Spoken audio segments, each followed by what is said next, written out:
एक महात्मा का डेरा पिंड तो थोड़ा जा पासे पैंदा सीगा। दो आदमी ਉਹਦੇ पास ਜਾਂਦੇ ਸੀ। ਇੱਕ ਤਾਂ ਰੋਜ਼ ਡਲਾ ਮਾਰਨ ਵਾਸਤੇ ਜਾਂਦਾ ਸੀਗਾ ਔਰ ਇੱਕ ਵਿਚਾਰਾ ਦੁੱਧ ਲੈ ਕੇ ਜਾਂਦਾ ਹੁੰਦਾ ਸੀਗਾ। ਮਾਲਕ ਦੀ ਮੌਜ ਹੋਈ। ਇੱਕ ਦਿਨ ਝੱਖੜ ਵੱਗ ਰਿਹਾ ਸੀਗਾ, ਬਾਰਿਸ਼ ਹੋ ਰਹੀ ਸੀਗੀ। ਉਹ ਦੁੱਧ ਲਿਜਾਣ ਵਾਲੇ ਦੇ ਰਸਤੇ ਦੇ ਵਿੱਚ ਇੱਕ ਐਸੀ ਸੂਲ ਲੱਗੀ ਕਿ ਉਹ ਵਿਚਾਰਾ ਉੱਥੇ ਬੈਠਾ ਸੀਗਾ, ਅੱਗੇ ਨਹੀਂ ਜਾ ਸਕਦਾ ਸੀਗਾ। ਸੋ ਜਿਹੜਾ ਡਲਾ ਮਾਰਨ ਵਾਲਾ ਸੀਗਾ ਉਹਨੂੰ ਕਹਿਣ ਲੱਗਿਆ, ਦੇਖ। हाँ, वो डला मारने वाला पहुंच गया, उन्हें डला मारा तो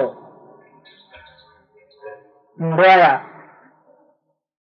जब मुड़ के आया उथे ਉਹਦੇ ਕੋਲੇ बैठ गया। थोड़ी जी मिट्टी उसने खोदी, पासे की, थले एक गागर निकली मोहरा की, लेकिन उस एक ही मोहर सी, बाकी सारी सुहा पई हुई सी।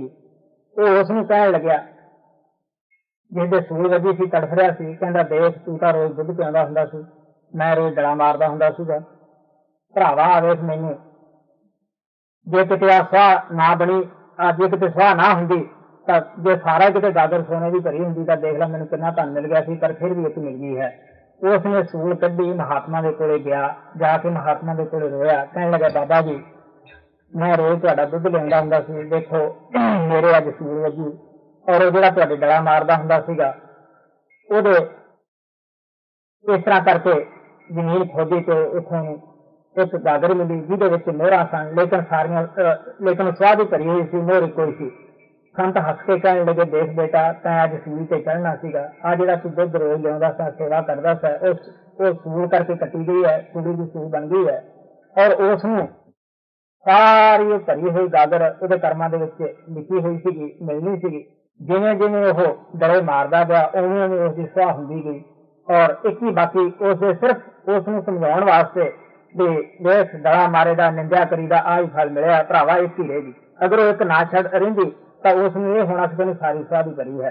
तो इस वास्ते वो कहते हैं कि संत के निंदक का सारा पे चलिया जाता है, वो नीतियां जीवनां दे विच चलिया जाता है। प्यारे बच्चों, जो स्टोरी अभी बाबा जी ने हमें कही है, मैं उसको हिंदी में कहने की कोशिश कर रहा हूँ।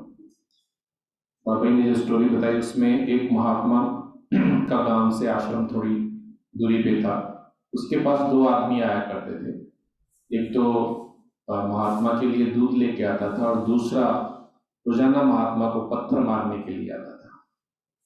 एक दिन तेज तूफान की वजह से और बारिश भी हो रही थी। पहला आदमी दूध देने के लिए जाता था महात्मा को, वो रास्ते में उसके पैर में कांटा चुभ गया और वहीं बैठ गया। और दूसरा जो आदमी था वो महात्मा को पत्थर मारने गया और वापस आके उसी के पास बैठ गया। वहाँ बैठे बैठे उसने जमीन खोदी तो नीचे एक उसको मटका मिला जिसके अंदर एक सोने का एक मोहर थी, जहाँ सोने की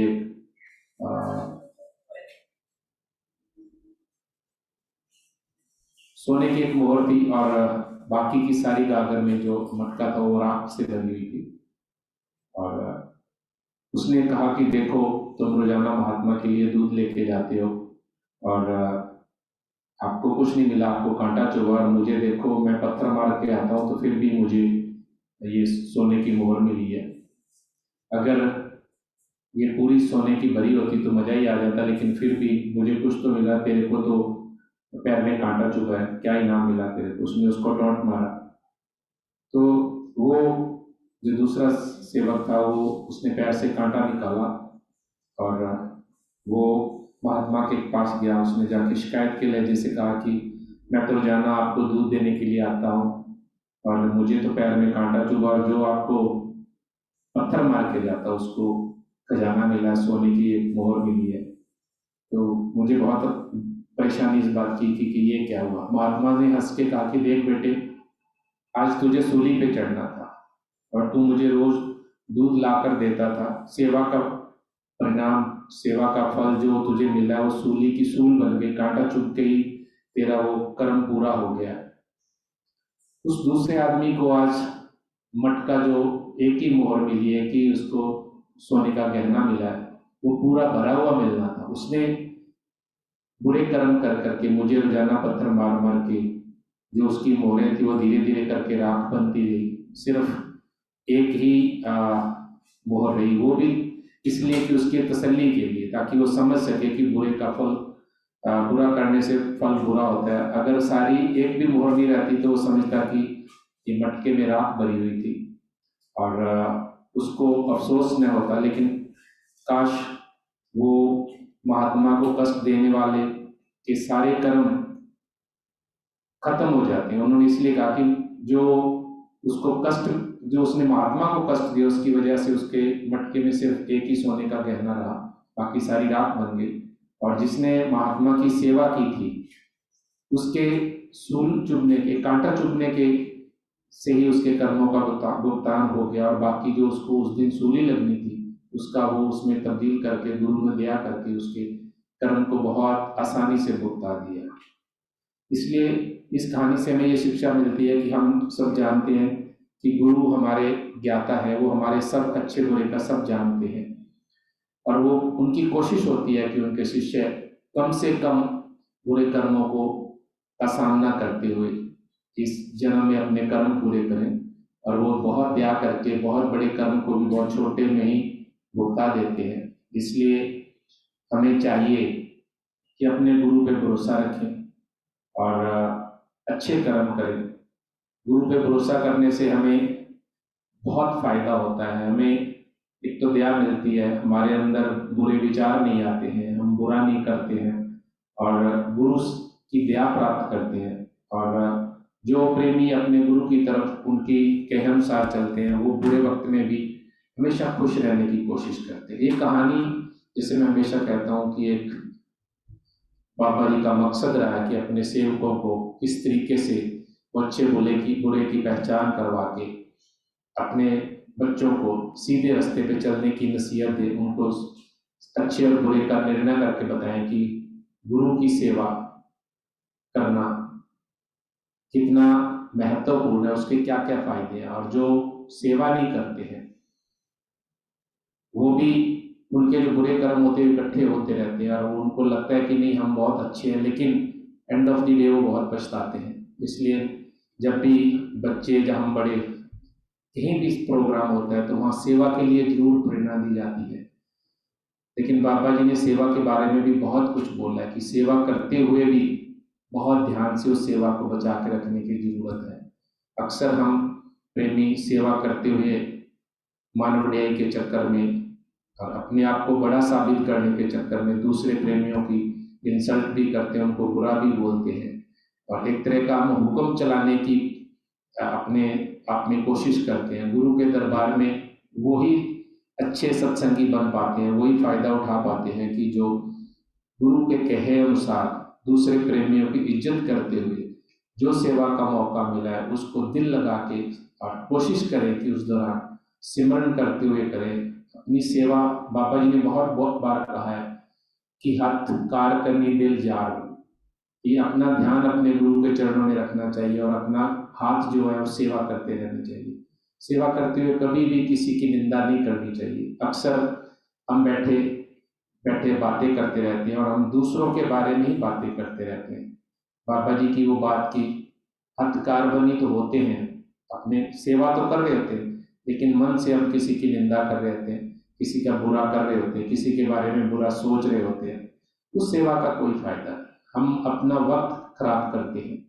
इसलिए सेवा का बहुत महत्व है। बाबा जी ने हमेशा कहा है कि सेवा कैश पेमेंट होती है और बाबा जी ने बहुत सारे ऐसे उदाहरण दिए हैं कि सेवा का दुनियावी तौर पे कितना बड़ा फायदा रहता है। बाबा जी एक, आप सब में से बहुत से प्रेमी नाना जी को जानते होंगे, जो नाना जी गेट पे हुआ करते थे। अक्सर हम में से कईयों को मार भी पड़ी होगी उनसे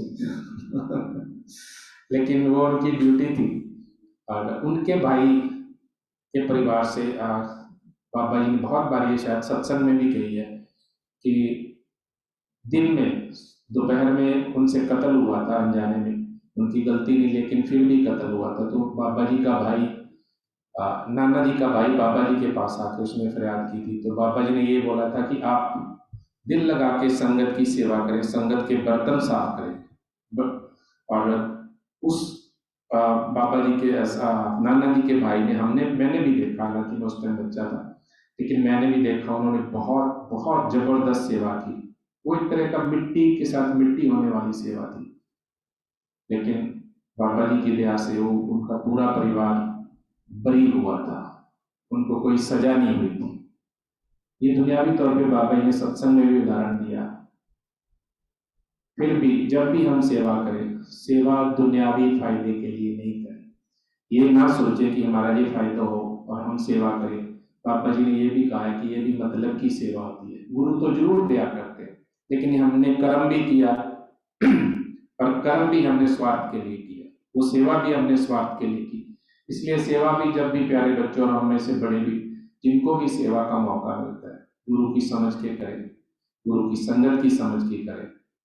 पापा जी ने हमेशा कहा कि संगत मुझे मेरी देह से भी प्यारी है, इसलिए संगत की रिस्पेक्ट बहुत जरूरी है। जो सेवादार होते हैं वो भी बहुत मेहनत करते हैं। वो सुबह हम सो रहे होते हैं तब से जग के हम सब सो चुके होते हैं तब तक वो सेवा करते हैं। आप लंगर में जाके कभी भी देखिए कि उनकी कितनी मेहनत है। उनकी मेहनत को हमें रिस्पेक्ट देनी चाहिए, उनके साथ हेल्प करनी चाहिए, उनका भी ध्यान रखना चाहिए। और वो जो सेवा लंगर में भी कर रहे हैं उनका भी फर्ज बनता है कि आप वहाँ अपना मत चलाएं, अपने गुरु की सेवा संगत को समझें और सब मिल बैठ के सेवा करें। बहुत सारी चीज़ें हम करते हैं तो हमसे गलतियां हो जाती हैं और हम उन्हीं गलतियों को लेके एक दूसरे को दोषारोपण करते रहते हैं। नहीं, वो नहीं करने की जरूरत। आपने अपना वक्त खराब किया, एक ने बुरा किया, हमने उसका रिस्पॉन्ड भी बुरा किया। नहीं, उस वक्त अगर हम अपने गुरु से प्यार करते हैं, अपने गुरु के बंदे हैं, अपने गुरु के सेवक हैं, तो हमें इन चीज़ों से ऊपर उठ के बहुत ही प्यार से दिल लगाकर गुरु की सेवा सिमरन करते हुए करनी चाहिए। हम कोशिश करेंगे, हमसे गलतियां होती हैं, बट हम अपने महान गुरु के चरणों में ये विनती करते हैं कि हम सबको जिस तरीके से आपने ये कार्यक्रम के माध्यम से हमारे में बहुत सारी सुधार की परंपरा शुरू की है और बहुत सारे प्रेमियों ने बहुत फायदा भी उठाया, वो बहुत खुश हैं कि ये नित्य नियम बना है। हमारा मेडिटेशन का कार्यक्रम बहुत स्मूथली बहुत अच्छे से चल रहा है। जो हम पहले नित्य नियम से नहीं करते थे अब वो नित्य नियम से करते हैं। ये दया बनी रहनी चाहिए। उस दया को प्राप्त करने का एकमात्र साधन बाबा जी ने हमेशा कहा है कि अपने गुरु से प्यार, उनका दिया हुआ भजन सिमरन हमें करना चाहिए। अगर हम गुरु से प्यार तभी कर पाएंगे अगर हम उनका कहा मानेंगे। बच्चों से भी विनती है, पेरेंट्स से भी विनती है कि धीरे धीरे करके, हालांकि मैं समझ सकता हूँ कि आजकल जिस तरीके से बच्चे कहीं घूमने गए होंगे या कुछ वो अपने दुनियावी मस्त रहेंगे, लेकिन उनको सत्संग के साथ जोड़े रखें, उनको शब्दों के कार्यक्रम से दूर नहीं करें, अपनी ड्यूटी समझें और बच्चों को समझाएं कि शब्द गाना कितना जरूरी है, सत्संग में हाजिरी लगाना कितना जरूरी है। क्योंकि अभी वो छोटे पौधे हैं, उनको अभी से उनकी रूट्स ऐसी रहनी चाहिए कि वो सत्संग को छोड़ के कहीं और के बारे में कल्पना भी ना करें। हमारी ड्यूटी है और हमें अपनी ड्यूटी दिल लगा के करनी चाहिए।